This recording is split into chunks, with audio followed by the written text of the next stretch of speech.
What's up, guys? My name's Mitch, My name is Peter. and we're going to be talking about being true to yourself and maybe making the unpopular decisions. I'll talk about my experience first. Kind of the perfect situation. Could have slept with this girl. She was really into me.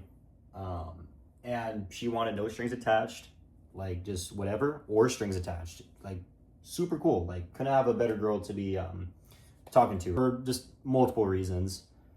It just wasn't going to work out long term. So that was already out of the equation. So now I'm left with like, okay, just do I have fun with this girl? And yeah, she's okay with it, but am I okay with it?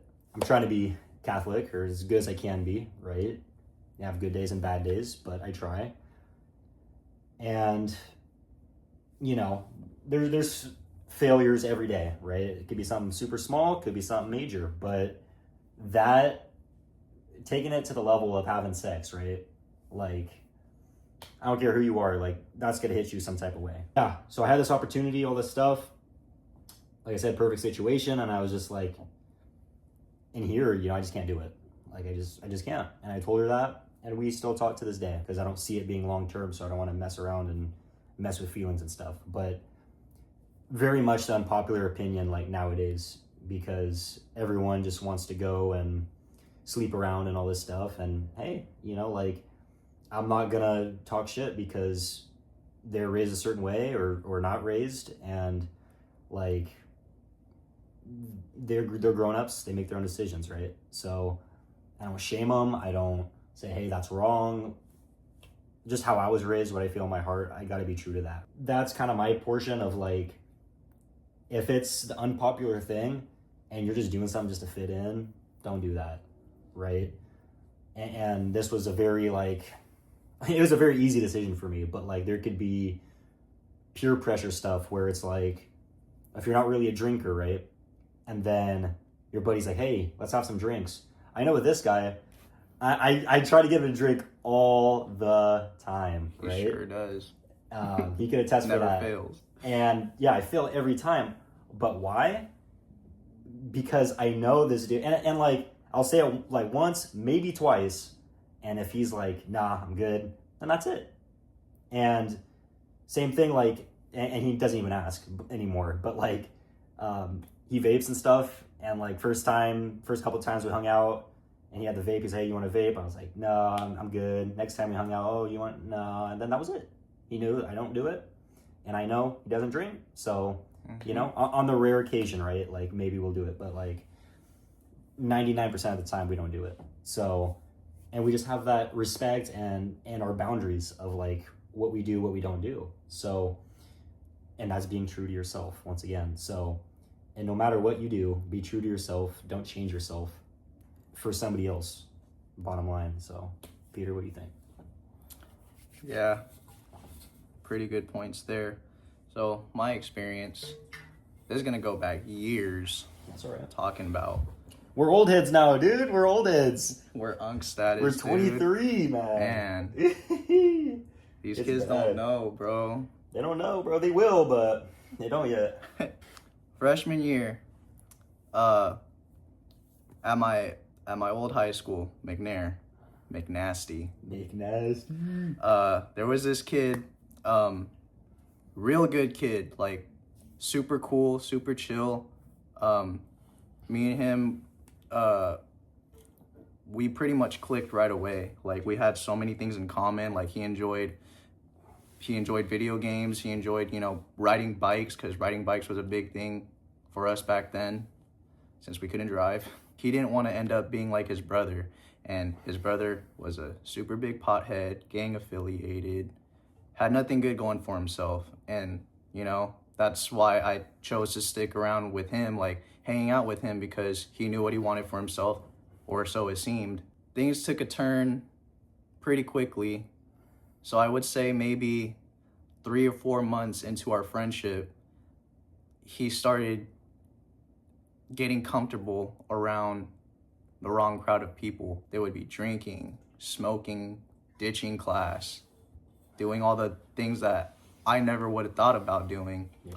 He convinced me to smoke a couple times, went to school high, and I highly regret that now because I didn't know how to control myself back then, like, because it was a new substance for Yeah, me. you're young. I mean, Jesus. It got to a point where he started trapping. If you don't know what trapping is, boy. Hey man, real quick. I'm the farthest thing from a trapper, but I grew up in Stockton. He did too, and he was like in the hood. Yeah. Me, like, I'm kind of a little bit away from it. I'd hear some gunshots, right? But never was in like the hood life. But like he has probably like a little more experience with it. But like we're from Stockton, so just let that be known. Continue though. I was an innocent kid, real shit. Like, I didn't even know what jorkin was. And the way I was thinking about a relationship, I wasn't thinking about sex. Like, the way I was thinking about relationships back then, like, just you and your significant other, whoever you get with, just completely love each other. Mm-hmm. And I don't know, just hugs and kisses. The thought of sex never once crossed my mind. That's how fucking innocent I was. There was this one time he convinced me to meet him at Walmart around the corner from our houses. We walked in there, he had a backpack on, and I didn't think too much of it. He wanted to buy a lock for his bike, a new lock for his bike. And this was before stores started locking up their stuff. So everything was wide open. He just puts it in his bag and we walk out like nothing happened. He ripped the tag off and everything so the sensor wouldn't pick it up, and we went about our day. Now, did I feel right about it? No, but because I thought, you know, he was still a good guy or whatever, like I said, I was innocent. I thought that was normal, and that was just the start of it. A few weeks down the line, like I said, he started smoking, drinking, hanging around the wrong crowd. He'd come over to my house, we'd hang out, play video games, do normal, you know, like stuff kids would do. Spend the night, this and that. My dad gives me $20 in case we wanted to order a pizza or order some food. He leaves it in the drawer.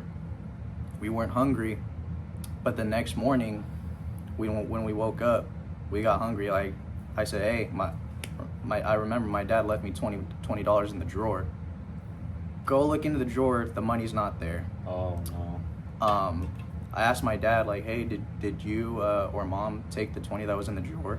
He was like, no, it should still be there. You guys didn't use it last night, right? And I was like, no, but it was gone. So my dad comes to the conclusion that was probably him, because I fell asleep first and he was still awake.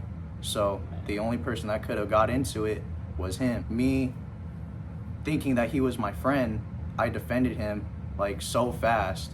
Like, no, he wouldn't do that. Like, why are you so quick to blame him? You don't even know him like that. You don't care to get to know him. Like, I was really getting mad for somebody that I thought was my friend. Come to find out, he was the one that stole the money, because we went out riding our bikes and all of a sudden he has 20 out of his pocket. And I didn't think too much of it, like I said, but looking back at it now, it was him. Because where in the fuck did you get that $20 bill from, bro? So back then, my dad used to smoke weed himself. He had a bong set up in the garage. He had his own stash and everything. And when my friend would come over to hang out, I usually have the house to myself because my mom would either be at the gym or she would go to my grandma's, bring my sister over there to visit my grandma. My dad would always be at work. So I'd usually always have the house to myself. So he brings up the idea, we should smoke some of my dad's weed. Me being stupid, I fell for it. He convinced me. So we started smoking some of my dad's weed out of his bong. And then after that, he left without a trace. Next day, my dad notices some of his stash is gone. Like, hey, have you been smoking my weed? And I tell him no. And then he's like, I'm not stupid. Have you and your friend been smoking my fucking weed? And I just, you know, me being a kid, I just stand there like, just, I don't know what to do, right? Yeah. Nobody knows what to do in that situation. So he tells me to call up my friend, tell him to come back and try to make things right or whatever, or give my dad money for the shit that he smoked. Yeah. So I call him up, and that's when I start to notice that he's changing, like he's starting to act weird. We started getting into shoes. Like, I've never, like, I always thought Jordans were nice. Like, I'm a sneakerhead to this day. But back then was when I was really starting to get into it, where I started getting more knowledge on shoes and stuff. So we started trapping shoes. Like, my parents, they bought me some really nice pairs. And he would get some beat down ass fucking shoes from other people. And it would be shoes that, you know, like, they were retros. Like, retros that I really wanted. So we would, you know, hoop. Whoever gets 21 first will get the shoes off your feet. I beat him fair and square. So I was like, give me the shoes off your feet. He didn't want to do it. He fucking pussied out. Typical. But anyway, so we come up with the idea, like, hey, we could just wear each other's pairs to school, because we wore the same size. So he gave me his pair, and I gave him my brand new pair. What happens? He never gave them back. He ran off with them. And he promised me to give me some money for them, but my mom noticed that I lost a pair of shoes, or I never came back home with the pair of shoes that they had just bought me. So she goes through my phone and sees the messages with him. So she texts him through my phone, basically saying, hey, this is Peter's mom. I just wanted to make sure that Peter gets his money because it's what you promised. And he goes on. This is when I realized, like, he's not the same person that I met. He full on disrespects my mom and just texts her as if she's stupid, like putting the blame on me, basically, like, well, that's how you raise your son. He's an idiot for going through with this. She drives down to his house, and his brother, gang affiliated one that has nothing good going for himself, answers the door and just plays stupid, protects him, acting like he's not there.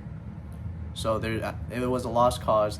Their mom wasn't home, so there was absolutely nothing my mom could have done. So it was just a lost cause, and it just had to be a lesson that I had to learn. Why did I say all that? It's because the whole point of this video is stay true to yourself. Like, if you know something's wrong, then just go with your gut. If I would have caught on from the very beginning, it all started from the bike lock. If I would have just stopped hanging out with him right then and there, I probably would still have those shoes to this day. And my dad would probably still have his weed. Just stay true to yourself. If you know that something's not right, just stand your ground. And, you know, like, the way that he went, he pretty much ended up being just like his brother. The one person he said that he didn't want to end up like. Look at me now, like, because I didn't follow in those footsteps, I have a loving girlfriend. I have a fucking fantastic job with great benefits. You know, I met my best friend Mitch here. Yeah. Like, For sure. I mean, that's all you got to do, really. Like I said, if you feel like what you're doing is not right, go with your gut and just back away. Because it's probably not right, you know? Like, you have those feelings for a reason, so don't pass them up. People will say, oh, you are a pussy, oh, you're a bitch, all this stuff. Okay, cool, man. Great. Well, you know, when you get caught doing this dumb shit, you know, I'll be laughing at you, you know, because I decided, hey, you know, just got a bad feeling, I don't want to go this route, you know, and it's never not worked out for me. Like, me not doing dumb shit, it hasn't been like, oh, damn, I wish I would have done that dumb shit, you know, like, it just never works out that way, you know, and I'm not saying you can't have fun, right? We've done plenty of dumb things, but it's not hurting anyone, it's not stealing stuff, it's not causing damage to other people's property, it's all just like stupid stuff, right? Harmless stuff. Overall, kind of like being a good person and listening to your gut and staying true to yourself. Like, that's kind of what I want to put forward on this channel, is like, there's so much negativity out there, like, it doesn't need to be that way. And it never hurts to be optimistic. Never. I mean, name one time where being optimistic has hurt you. Never. Unless you're being, now there's optimistic and then there's delusional. Delusional is different. It's when there's clear signs that you're wrong or what you thought was true isn't true and it's clear, and you're still like, no, you know, that person's gonna change, or no, you know, this is gonna happen differently. Like, no, you know, that's crazy. Okay, can't do that. Don't be delusional. But being optimistic, you know, and wanting positive change, that's all good. And I think we should all strive for that. Like we said in the beginning of the video, hey, I mean, we're old heads now. Like, I can feel like a couple of gray hairs coming through. Like, hey, you know, so we're old heads. We kind of know what we're talking about. We've seen some stuff, been through a lot for sure. And I mean, we could just sit here and talk all day. But I do want to add one more thing before we end this video, though. So about those shoes, yeah, it's one pair I lost, brand new pair my parents got me, but because I decided to stay in school, get my diploma, not end up in the streets, homeless or dead, have a fucking fantastic ass job. I got all the shoes that he couldn't even dream of affording. So that's also a plus. Like I said, if you feel something's not right, don't fucking do it. Trust your gut. Man, now you're making me want to add in something. He could have went a different road, right? Like he wanted to. He could have went, I mean, not even like hanging out with him and like doing what he was doing, like stealing shit, but he could have, oh wow, so he took my shoes, oh so, okay then, bet, you know, like I'm gonna get it back in blood, right? Or I'm gonna steal his shit or whatever. Go to his level. Don't do that either, man, because now you're becoming that person that you hate or dislike. And don't hate anyone, but dislike people for sure, and don't spend time with them. It doesn't do any good to hate people. Like, a couple people have done me horrendous, bro. I don't hate them. Like, what does that do? I'm not gonna hang out with them. I'm sure as hell gonna pray for them and hope they change and get better, but like, don't go to their level, because he could have went very easily, bro.